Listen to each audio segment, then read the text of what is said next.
welcome to the Rare Record Room and to another of my videos focusing on the self-styled greatest rock and roll band in the world, who just so happen to be one of my all-time favourite groups. I'm referring to their Satanic Majesties and Dartford's finest, the legendary Rolling Stones. So let's get straight to the content. I hope you like it.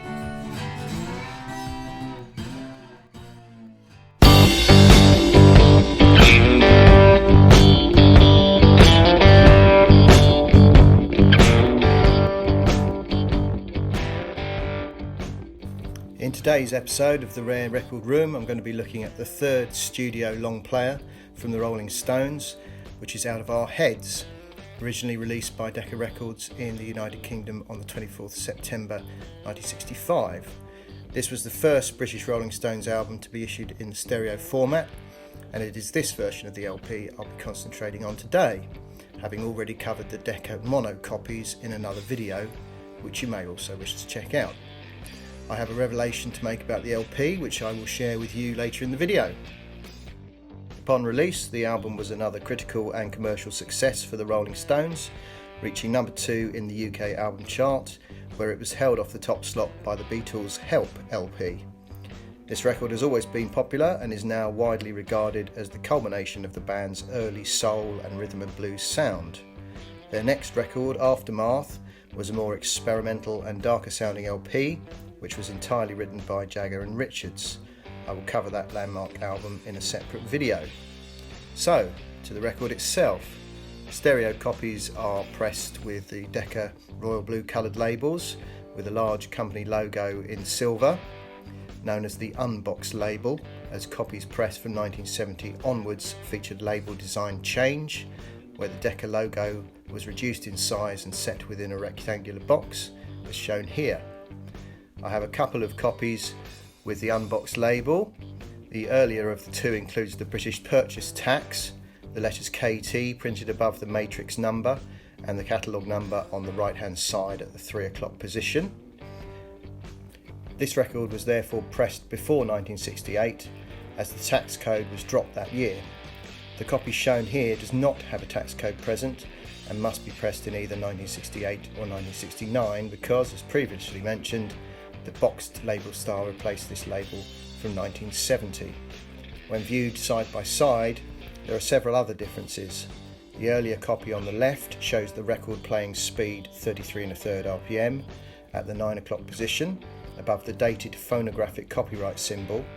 That's the capital letter P set within a circle. On the later label on the right side, the record speed has been dropped and the copyright symbol is repositioned below the production credit at the 6 o'clock position. Notice the boxed acronyms NCB and BIEM, which refer to music publishing jurisdiction. These are small and stacked up on the earlier copy, later being larger and set side by side. On the later copy, the type is generally larger and fatter, and the music publishing credits now appear alongside irrelevant song titles. The side 1 indicator is also much larger and has been switched to the left hand side of the spindle hole. The inner sleeve is the standard company die-cut paper type, with notices printed in dark blue ink within a dotted line border. Copies from around 1968 to 9 have similar inner sleeves printed with the same wording, but now in grey ink and set within a solid border. Both of these die-cut inner sleeves have a polythene liner. The album cover is a front laminated non-flipback design. The glossy finish is called Clarifoil and was applied by British Celanese Limited. The sleeve is printed and manufactured in England by Robert Stace. There is a typographical error seen in the copyright date printed above the company logo, where the number 1 is missing from the year of release. This error appears to be present in both mono and stereo copies produced throughout the 1960s and 1970s. The dark inks on the rear cover, not being protected by a laminate finish, do tend to rub, especially if repeatedly slid in and out of a record cabinet, so many copies readily show scuffs and ring wear. This is a pretty decent example overall, with just a few marks near the group name.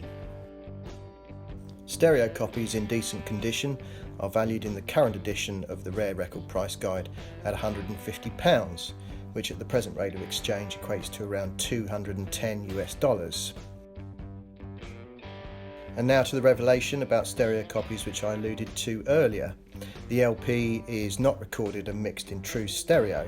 The only songs from these sessions which were true stereo mixes are Satisfaction, Play With Fire, The Last Time and Heart of Stone, but the cuts on the UK album are fake stereo, technically referred to as electronically reprocessed stereo.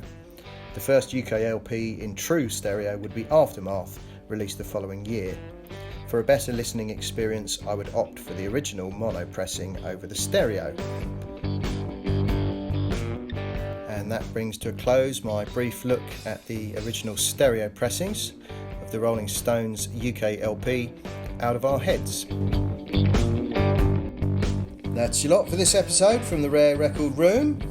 I hope you enjoyed the content. If you did like the video, please make sure you subscribe to the channel to see more and to receive notifications for any new uploads. Thanks for watching. See you next time.